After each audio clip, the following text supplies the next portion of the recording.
Hello বন্ধুরা, কেমন আছো সবাই? আশা রাখি সবাই খুব ভালো আছো। আজকে তোমাদের পছন্দের মুভি ব্যাংক ডাকাতির গল্প নিয়ে নির্মিত দ্য টাউন মুভিটি এক্সপ্লেন করব। তো চলো শুরু করা যাক। আর আমাদের এই চ্যানেলটি যেহেতু একেবারেই নতুন, তাই তোমার দেওয়া একটা সাবস্ক্রাইব আমাদের কাছে মহামূল্যবান। তাই তুমি যদি আমাদের চ্যানেলে নিয়মিত দর্শক হয়ে থাকো তাহলে এই মুহূর্তেই একটা সাবস্ক্রাইব করে দাও আর বসে পড়ো ডাকাতি করার জন্য। মুভিটি শুরু হয় কয়েকটি চরিত্রকে দেখিয়ে। এদের মধ্যে একজনের নাম ডাক, একজনের নাম ইলডেন, একজনের নাম জেমস আর আরেকজনের নাম আলবার্ট। তো এরা সবাই একটা গাড়ির মধ্যে বসে ডাকাতির প্ল্যান বলবো না, কারণ এখানে তারা স্বয়ং ব্যাংক ডাকাতির প্রস্তুতি নিচ্ছিল এবং আচমকা গাড়ি থেকে নেমে প্রথমে ব্যাংকের বাইরে থাকা গার্ডকে মেরে জখম করে দেয়। এরপর দলবল নিয়ে ব্যাংকে প্রবেশ করে। আর একবার দেখো এরা যেই মাস্কগুলো পরেছে তা কতই না ভয়ঙ্কর। এই রূপ নিয়ে ব্যাংকে ঢোকার পর সবাইকে হোস্টেস বানিয়ে মেঝেতে শুয়ে দেয় এবং সবার ফোন নিয়ে একটি জারের মধ্যে ঢুকিয়ে তার মধ্যে পানি ঢেলে দেয়, যাতে করে কেউ পুলিশকে ফোন করতে না পারে। এরপর যেখানে যা আছে তারা সবকিছু নিতে থাকে। আর কেসি নামের এই ম্যানেজারকে বন্দুকের নলের সামনে দাঁড় করিয়ে ব্যাংকের ভল্ট খুলতে বলে। সেও আর এড়িতেরি না করে ভল্ট খুলে দেয়। আর ডাকাতরা ভল্টের মধ্যে থাকা সব টাকা পয়সা লুট করতে শুরু করে। আর এদের মধ্যে আরও একজন যে কিনা ব্যাংকের সকল ডকুমেন্টস উইস্টেড করে ফেলে, যাতে পুলিশ তাদের ধরতে না পারে। এমনকি সে ব্যাংকের সিসি ক্যামেরাগুলো মাইক্রো ওভেনে ঢুকিয়ে পুড়িয়ে ফেলে। কিন্তু ক্রেসি যখন মেঝেতে শুয়েছিল তখন সে তার পা দিয়ে অ্যালার্ম বাটন চাপ দিয়ে দেয়। আর অ্যালার্ম শুনতে পেয়ে জেমস সন্দেহজনকভাবে এক বয়স্ক লোককে মারতে থাকে। আর তখন কেসি একটা দারুণ জিনিস দেখতে পায়।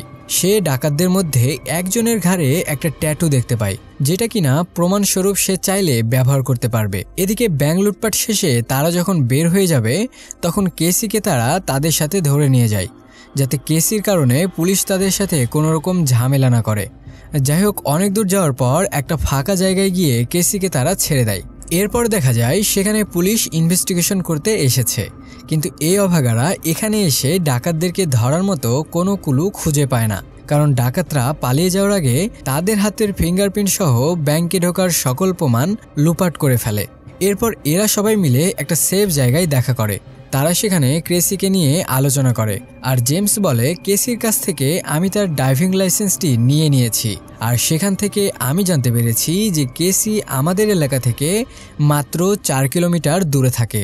আর আমি কেসিকে বলেছি যে পুলিশকে যদি কোনো রকম ইনফরমেশন দেওয়ার চেষ্টা করো তাহলে তোমাকে সহ তোমার পরিবারকেও মেরে ফেলবো।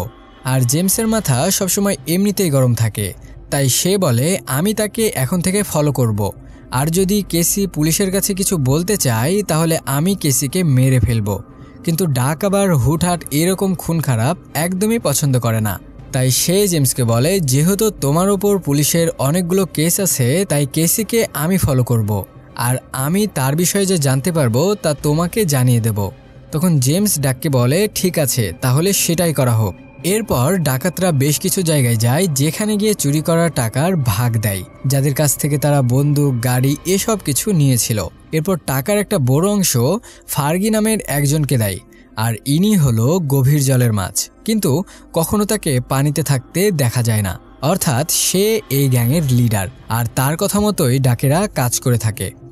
এরপর বাকি টাকাগুলো তারা নিজেদের মধ্যে ভাগাভাগি করে নেয়। এরপর দেখা যায় জেমসের ছোট বোন কিস্টিকে। সে আবার তার ভাইয়ের বন্ধু ডাক, অর্থাৎ আজকের মুভির মেন নায়ক ডাকের সাথে রিলেশন করত। তবে সম্পর্কটা ইতিমধ্যেই ব্রেকআপ হয়ে গিয়েছে। তবে তাদের দুজনের কথাবার্তা শুনে এতটুকু বোঝা যায় যে কিস্টি এখনও ডাককে পছন্দ করে, কিন্তু ডাক আবার কিস্টিকে সবসময় অ্যাভয়েড করে। আর তোমাদেরকে বলে রাখি, এই চরিত্র ক্রিস্টির কথা একটু মনে রেখো, কারণটা একটু পরেই জানতে পারবে। ব্যাংক ডাকাতির পর তদন্ত হয়, আর তদন্ত সাপেক্ষে কেসিকে জিজ্ঞাসাবাদ করা হয়, কিন্তু সে এতটাই নার্ভাস ছিল যে সে পুলিশকে কিছুই বলতে পারে না। আর এতটাই ভয় পেয়েছিল যে তার হাত পা তখনও কাঁপছিল, আর পুলিশও তার কাছ থেকে কোনো ইনফরমেশন পায় না। এরপর কাজে নেমে পড়ে ডাক। কেসি যেখানে যেখানে যায় ডাকও তাকে ফলো করতে করতে সেখানে যায়। আর ডাক কোনো এক বাহানায় কেসির সাথে পরিচিত হয়। ডাক জানায় সে একটা কনস্ট্রাকশন কোম্পানিতে কাজ করে আর ডাক তার সাথে নানাভাবে কথা বলতে থাকে এবং বুঝতে পারে মেয়েটি অনেক সহজ সরল এবং গতদিনের ঘটা সেই ঘটনায় সে এখনো ভয় পেয়ে আছে। প্ল্যান হলো সে তার সাথে একটা ভালো সম্পর্ক করবে যাতে করে সবসময় তাকে নজরদারিতে রাখতে পারে। এরই মধ্যেই দেখা যায় তাদের মধ্যে ভালো একটা বন্ধুত্ব হয়ে গিয়েছে। ঠিক এভাবেই তারা প্রতিদিন বিভিন্ন জায়গায় দেখা করে। তবে একদিন কথায় কথায় কেসি হঠাৎ করে ডাককে জিজ্ঞাসা করে যে ব্যাংক ডাকাতির ব্যাপারে তুমি কিছু জানো কিনা। এখন হঠাৎ এই প্রশ্ন শুনে ডাক কিছুটা থতমত খেয়ে যায়, কিন্তু সে খুব ঠান্ডা গলায় কেসিকে বলে খবরে শুনেছিলাম। এবং কেসি ডাককে বলে আমি শুনেছি তুমি যে এলাকায় থাকো সে এলাকাতে নাকি চোর ডাকাতের বেশি বসবাস। তখন ডাক বলে আরে না, এগুলো সব গুজব। আসলে এখানে একটু বলে দিলে ভালো হয় যে ডাকেরা যেই শহরে থাকে সেই শহরের নাম চার্লস টাউন, আর সত্যি সত্যি সেই জায়গায় আবার চোর ডাকাতদের বসবাস। পুলিশ সেটা জানতে পারলেও এই ডাকাতরা এতটাই প্রো লেভেলের যে তাদেরকে ধরা এতটাও সহজ নয়। আর তোমরা জেনে থাকবে যে আমেরিকায় কোনো প্রমাণ ছাড়া কাউকে হেনস্থা করা হয় না।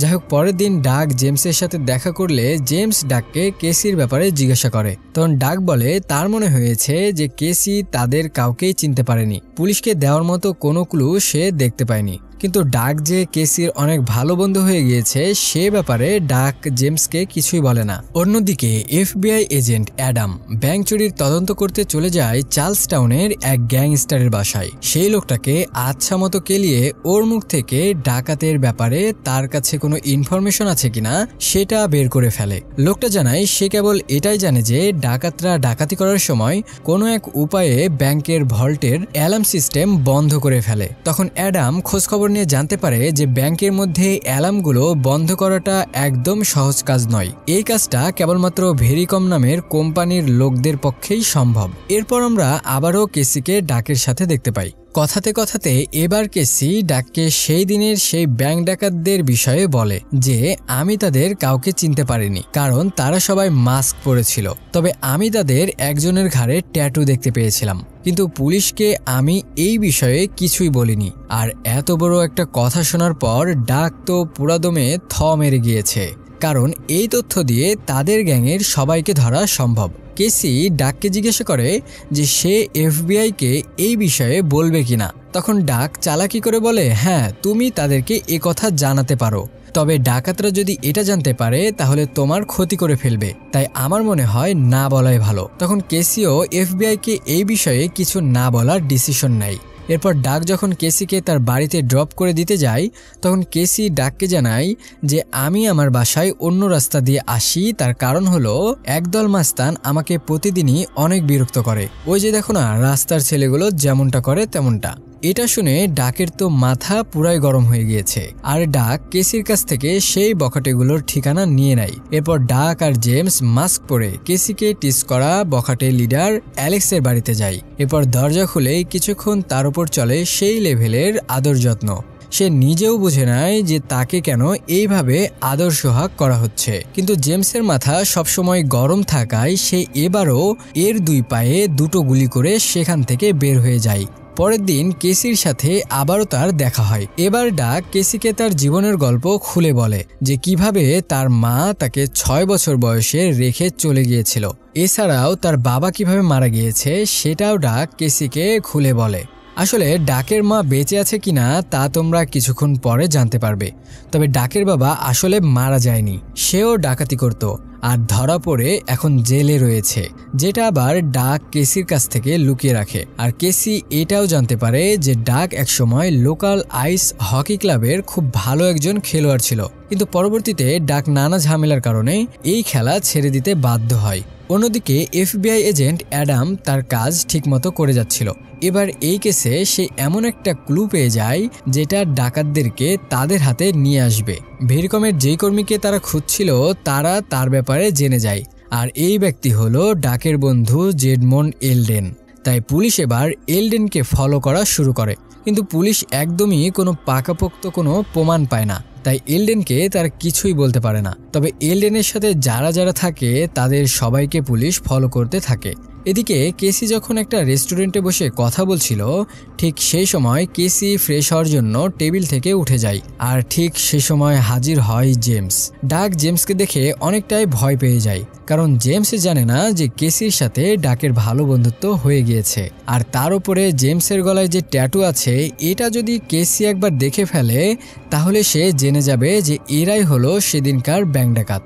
আর কেসি এত বড় একটা প্রমাণ দেখতে পেয়েছে, এটা যদি আবার জেমস জানতে পারে তাহলে সে কোনো কিছু ভাবার আগেই কেসিকে মেরে ফেলবে। এখন মহাবিপদ হলো ডাকের। সে যে কিভাবে এই বিষয়গুলো হ্যান্ডেল করবে তা সে কিছুতেই বুঝতে পারে না। ইতিমধ্যে কেসিও ফ্রেশ হয়ে ডাকের কাছে আসতেই সে জেমসকে দেখতে পায়। আর জেমস নিজে থেকেই কেসির সাথে এটা সেটা নিয়ে কথা বলতে থাকে। আর এদিকে ডাক বারবার তাকে উঠে যাওয়ার জন্য ইনডিরেক্টলি ভাবে তাকে ইশারা করতে থাকে, কিন্তু এই তারকাটা ডাকের কোনো ইশারাই বুঝতে পারে না।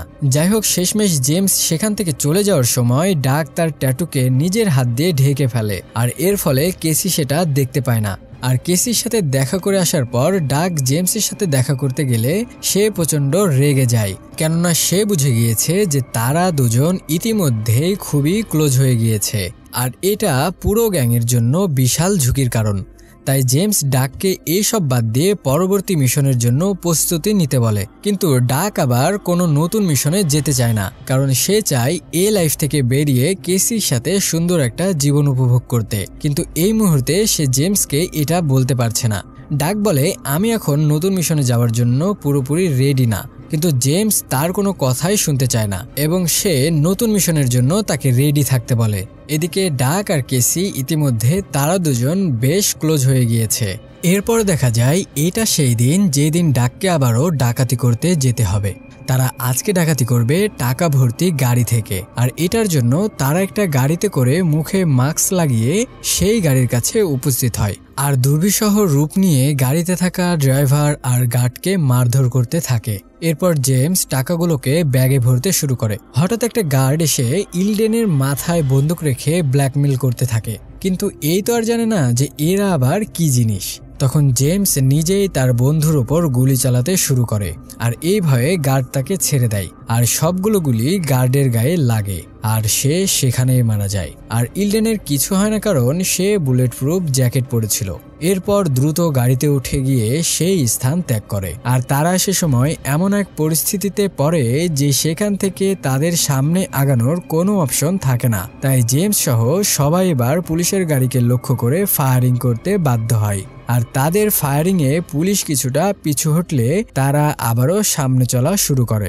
ইতিমধ্যে এফবিআই অফিসার অ্যাডাম সবকিছু জানতে পারে, তাই পুরো শহরকে লক করার সিদ্ধান্ত নেয়, কারণ আজকে যে করেই হোক এই গ্যাংকে ধরতেই হবে। কিন্তু আলবার্ট যেভাবে গাড়ি চালাচ্ছিল তা আমি বর্ণনা করে বোঝাতে পারবো না, তবে সে যেভাবে গাড়ি চালাচ্ছিল তাতে আমার সিনেমাকে সিনেমায় মনে হয়েছে। যাই হোক, ইলডেন আশেপাশে থাকা সমস্ত গাড়ির ফাঁক দিয়ে একটা জায়গায় এসে তাদের গাড়ি থামায় আর অন্য গাড়িতে শিফট হয়ে যায়। কিন্তু শিফট হবার সময় তারা দেখতে পায় তাদের সামনে একটা পুলিশ অবলার মতো তাদের দিকে চেয়ে আছে, কারণ সেও জানে যে এদেরকে এখন কিছু বললে তাকে ঝাঁঝরা করে দিয়ে চলে যাবে। আর সে যেহেতু একা, তাই তাদেরকে সে কিছুই বলে না। আর এইভাবে তারা সফলভাবে আবারও টাকা চুরি করতে সক্ষম হয়। আর এই চুরির পর অ্যাডাম ভীষণভাবে নড়ে চড়ে বসে, কারণ এই দিয়ে তারা অনেক চুরি করেছে, তাও আবার পুলিশের সামনে। কিন্তু কোনোভাবে পুলিশ এই মক্কেলদেরকে ধরতে পারেনি। আর সেই সুবাদে সন্দেহজনকভাবে ডাক সহ এই চারজনকে ধরে নিয়ে আসে জিজ্ঞাসাবাদের জন্য, কারণ আগে থেকেই তাদের উপরে তার সন্দেহ ছিল। কিন্তু তাদেরকে ধরে আনার পর তারা অনেকভাবে চেষ্টা করে চুরিগুলোর ব্যাপারে তদন্ত সাপেক্ষে তথ্য বের করার, কিন্তু সেটাতে কোনো কাজ হয় না। আর শক্তপোক্ত প্রমাণ ছাড়া যেহেতু এদেরকে ফুলের টোকাও দেওয়া যাবে না, তাই এক প্রকার বাধ্য হয়ে তাদেরকে ছেড়ে দিতে হয়। এরপর দেখা যায় ডাক আবারও কেসির সাথে দেখা করে। এবার ডাক কেসিকে একটা চেইন উপহার দেয় আর তার সাথে থাকার প্রস্তাব দেয়। কেসিও ডাকের এই প্রস্তাবে রাজি হয়ে যায়, কারণ তারা দুজন দুজনকে ভালোবেসে ফেলেছে। তারা দুজনে একসাথে লাইফ পার্টনার হিসেবে থাকার সিদ্ধান্ত নিয়ে নেয়। কিন্তু এফবিআই এজেন্ট অ্যাডাম কেসির সাথে দেখা করে। সে কেসিকে সাসপেক্টদের লিস্ট এবং ছবি দেখায়, যেখানে ডাক আর জেমসের ছবি দেখে কেসি পুরোত শক খেয়ে যায়। এখন এফবিআই এজেন্ট মনে করতে শুরু করেছে যে কেসিও এই চুরির সাথে জড়িত। একে তো তারা জানে যে ডাক এই চুরির মাস্টার, আর তার উপরে কেসি তার গার্লফ্রেন্ড। তাই এফবিআই মনে করে এই মামলায় কেসিরও হাত আছে। ওই যে বলে না, কিছু লটে আর কিছু বটে, বিষয়টা তেমন। আর এই কারণে এফবিআই তাকে বলে যে এই মামলায় তুমিও জড়িত কিনা তা তদন্ত করা হবে। অন্যদিকে ডাকের দেখা হয় জেমসের সাথে। জেমস ডাককে জানায় তার বোন কিস্টি একটা সন্তানের জন্ম দিয়েছে, আর এই সন্তানের দায়িত্ব ডাককে নিতে হবে, কারণ কিসটা ডাকেরই গার্লফ্রেন্ড ছিল। কিন্তু ডাক এই বাচ্চার দায়িত্ব নিতে একেবারেই অস্বীকার করে। এছাড়াও ডাক জেমসকে বলে আজ থেকে সে সব কাজ ছেড়ে দেবে এবং এই শহর ছেড়ে দূরে চলে যাবে। এইটা শোনার পর জেমসের তো মাথা পুরাই ঘোরা শুরু করেছে, আর এই কারণে তাদের মধ্যে কথা কাটাকাটি হয় আর একতরফা ফাইটিংও হয়। এরপর ডাক দেখা করতে যায় তাদের বস ফার্গির সাথে। ডাক ফার্গিকে জানায় যে সে এই সমস্ত কাজ ছেড়ে দিতে চায়, কিন্তু ফার্গি সেটা কোনোভাবেই করতে দিতে পারে না, কারণ ডাক তাদের গ্যাংয়ের একজন গুরুত্বপূর্ণ মেম্বার। সে ছাড়া তাদের ব্যবসা পুরোই ধ্বংস হয়ে যাবে, আর তাকে ছাড়া আজ পর্যন্ত কোনো কাজ সফল হয়নি। ফার্গি জানায় তুমি যদি এই সব ছেড়ে চলে যাও তাহলে আমি তোমাকে শান্তিতে থাকতে দেব না। আমি জানি তুমি একটা মেয়েকে পছন্দ করো। ফার্গি বলে তোমার মাকে তুমি খুঁজে পাও না, তার কারণ হলো তোমার বাবাও তোমার মায়ের জন্য এই সব কাজ ছেড়ে দিতে চেয়েছিল, আর সেটার জন্য আমি তোমার মাকে মেরে ফেলেছি। ফার্গি আরো বলে যে তুমি নিশ্চয়ই চাও না যে তোমার গার্লফ্রেন্ডের কোনো ক্ষতি হোক। এইসব কথা শুনে ডাক ফার্গিকে কিছু বলতে পারে না, কারণ ডাক সেখানে একা ছিল আর কোনো রকম কথা না বলে সেখান থেকে ফিরে আসে। এরপর ডাক চলে যায় কেসির বাসায়। তবে কেসি তার সবকিছু অপকর্ম জানার পরে সে তাকে তার বাড়ি থেকে তাড়িয়ে দেয়, আর সে সময় ডাকও কেসিকে বোঝানোর জন্য কোনো সুযোগ পায় না। কিছুক্ষণ পর ডাক আবারও কেসির বাড়ির সামনে গিয়ে তার সাথে দেখা করতে চায়, কিন্তু সে দেখতে পায় কেসির বাড়ির সামনে একটা বড় ফুলের তোড়া রেখে ফার্গির বডিগার্ড সেখান থেকে চলে যাচ্ছে। আর এটার মানে হলো ফার্গি এখন থেকে কেসির ওপর নজর রাখছে, আর ডাক যদি এখন দল থেকে বের হয়ে যায় তাহলে ফার্গি আর কেসিকে মেরে ফেলবে। যাই হোক, অবশেষে ডাক কেসিকে তার বাগানে খুঁজে পায়, আর অনেক চেষ্টা করে এবার তার সাথে একটু কথা বলার জন্য সুযোগ পায়। আর কোনো উপায় না পেয়ে ডাক বলে এই পর্যন্ত সে অনেকগুলো ডাকাতি করেছে, কিন্তু সে কখনোই কাউকে হত্যা করেনি। আসলে ছোটবেলা থেকে এই পাপের শহরে বড় হওয়ার কারণে সে এখানকার নিয়ম মানতে বাধ্য হয়েছে।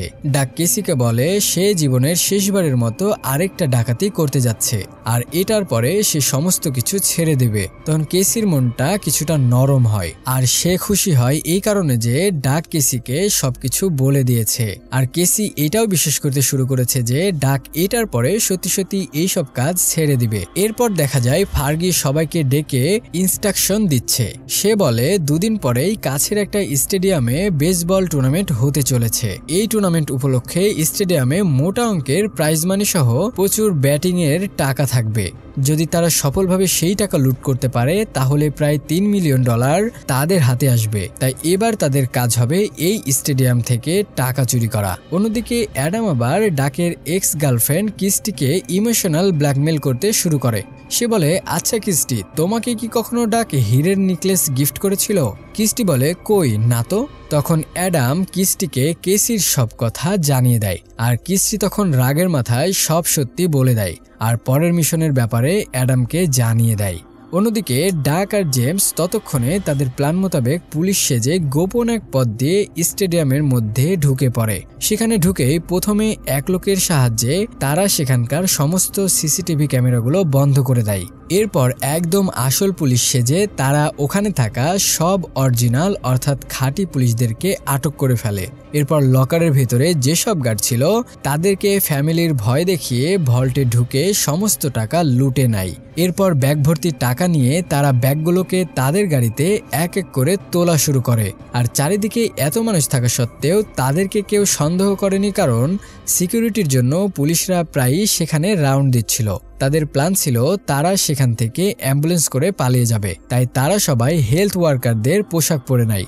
কিন্তু অ্যাম্বুলেন্সে ওঠার আগে ডাক একবার বাইরে তাকিয়ে দেখে সেখানে অ্যাডাম তার দলবল নিয়ে অপেক্ষা করছে।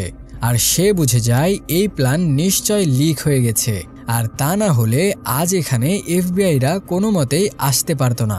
এখন তাদের সামনে বের হওয়ার কোনো রাস্তা নেই, কারণ পুরো স্টেডিয়ামের এক্সিট গেটগুলো ইতিমধ্যে বন্ধ করে দেওয়া হয়েছে। তাই এখন একটাই উপায়, আর তা হলো পুলিশের সাথে ফাইটিং করে পালিয়ে যাওয়া। এরপর শুরু হয় এক কঠিন লড়াই। সেই লড়াইয়ে বেশ কিছু পুলিশ আহত হওয়ার সাথে সাথে এলডেনও সেখানে গুলিবদ্ধ হয়। একসময় জেমস আর ডাক যখন দেখতে পায় তাদের আর কোনো উপায় নেই, তখন এলডেন বলে, আমি তো এমনিতেই মারা যাব, তাই মরার আগে তোমাদেরকে আমি হেল্প করতে চাই। এই বলে সে ওই অ্যাম্বুলেন্সটা নিয়ে সোজা বাইরে চলে যায়, যাতে করে সবাই বুঝতে পারে যে এই গাড়িতে করে তারা পালিয়ে যাচ্ছে। এটা শুধু পুলিশদেরকে ডিস্ট্রাক্টেড করার জন্য করা হয়েছিল, আর পুলিশ ফোর্স তাকে গুলি করে সেখানেই খতম করে দেয়। আর এই ফাঁকে জেমস আর ডাক আবারও পুলিশের ড্রেস পরে নেয় এবং ঠিকই বাকি পুলিশদের সাথে মিশে যায়। তারপর ডাক জেমসকে বলে, যদি বেঁচে থাকি তাহলে দেখা হবে। এই বলে তারা দুজন দুদিকে বেরিয়ে পড়ে। অন্যদিকে অ্যাম্বুলেন্সটা চেক করার সময় একজন অ্যাডামকে বলে ডাকাতরা পুলিশের ছদ্মবেশে লুট করতে এসেছিল। এই কথা শুনে সে সাথে সাথে বুঝে যায় যে ডাকাতদের বাকি দুজন নিশ্চয় পুলিশের ছদ্মবেশে পালিয়ে যাচ্ছে। তাই সে দ্রুত কয়েকজন এজেন্টকে নিয়ে মেন রোডে চলে যায়, আর সেখানে গিয়ে সে জেমসকে দেখতে পায় যে কিনা টাকা ভর্তি ব্যাগ নিয়ে হেঁটে যাচ্ছে। অ্যাডাম পেছন থেকে তাকে কয়েকবার থামতে বলে, কিন্তু জেমস তার কথা সাড়া না দিয়ে হঠাৎ বন্দুক বের করে অ্যাডামের উপর ফায়ারিং করা শুরু করে। এরপর বেশ কিছুক্ষণ জেমস আর এফবিআই এজেন্টের মধ্যে গোলাগুলি চলতে থাকে। অবশেষে অ্যাডাম জেমসের পায়ে গুলি করতে সক্ষম হয়, আর তাকে মাত্র 30 সেকেন্ড সময় দেওয়া হয় সারেন্ডারের জন্য। কিন্তু জেমস তো আর যা তামাল নয়, সে মরবে তবুও সারেন্ডার করবে না। তাই সে পুলিশের দিকে গুলি করতে করতে সামনে যেতে থাকে, আর সবাই মিলে তার গল্প সেখানেই শেষ করে দেয়। ডাক দূর থেকে এসব দেখতে পেলেও তার কিছুই করার ছিল না, কারণ এখানে যদি সে ধরা না পড়ে তাহলে তার বিরুদ্ধে কোনো প্রমাণ থাকবে না। এবং ডাক সব কষ্ট বুকে চেপে নিয়ে একটা গাড়িতে করে বেরিয়ে পড়ে, আর ডাক সেখান থেকে সরাসরি চলে যায় ফার্গির কাছে। আর এখানে এসে সে তার মায়ের হত্যার প্রতিশোধ স্বরূপ ফার্গি আর তার দলের সবাইকে মেরে ফেলে। অন্যদিকে আবার অ্যাডাম ডাককে ধরার জন্য একটা প্ল্যান তৈরি করে ফেলে। সে কেসিকে ভয়ভীতি দেখিয়ে এক প্রকার জোর করে ডাককে ফোন করায় এবং ডাককে বলে সে যেন তার সাথে দেখা করে। আর এদিকে ডাক দূর থেকে কেসির বাড়িতে দেখতে পায় অ্যাডাম তার পুরো টিমকে নিয়ে কেসির বাসায় বসে আছে। তাই ডাক কেসিকে বলে, আমি 1 ঘন্টার মধ্যে তোমার সাথে দেখা করছি। আর ফোনের মধ্যে কেসি ডাককে ইশারা করে জানিয়ে দেয় যে এখানে না আসতে। এদিকে ডাক চলে যায় কেসির গার্ডেনে, যেখানে গিয়ে ডাক অনেকগুলো টাকা তার বাগানে পুঁতে রাখে আর নিজে বেরিয়ে পড়ে এই শহর ছেড়ে চলে যাওয়ার জন্য। এদিকে ডাককে ধরার জন্য অনেকক্ষণ অপেক্ষা করার পর অ্যাডাম বুঝতে পারে যে ডাক তাদের বোকা বানিয়ে 1 ঘন্টার মধ্যে সে পালিয়ে গেছে। আর এদিকে ডাক টাকা নিয়ে যাওয়ার সময় অন্য একটা গ্রুপ ডাককে আটকিয়ে দেয় আর বলে টাকাগুলো দিয়ে দিতে, কিন্তু ডাক কোনো মতেই মানতে রাজি ছিল না। তাই ডাককে সেখানে মেরে টাকাগুলো তারা নিয়ে চলে যায়। আর আমরা দেখতে পাই ডাকের রেখে যাওয়া সেই টাকা আর একটা চিঠি খুঁজে পেয়েছে কেসি, যেখানে লেখা আছে, আমি তোমার জন্য কিছু টাকা রেখে গেলাম, এটা দিয়ে তুমি তোমার স্বপ্নের একটা ক্লাব খুলবে যেখানে অবহেলিত শিশুরা খেলার সুযোগ পাবে। এছাড়াও যদি কখনো বেঁচে থাকি তাহলে একদিন না একদিন তোমার সাথে আবারও দেখা হবে। আর এই সিনের মধ্যে দিয়েই মুভিটা শেষ হয়ে যায়। শেষে একটা কথাই বলবো, যদি মুভিটা ভালো লেগে থাকে তাহলে অবশ্যই চ্যানেলটি সাবস্ক্রাইব করে দিও। আর কি ধরনের মুভি পছন্দ করো তা তোমরা কমেন্টস বক্সে বলে যাও। তোমাদের কমেন্টসের ওপর ভিত্তি করে আমি পরবর্তীতে এক্সপ্লেন বানানোর চেষ্টা করব।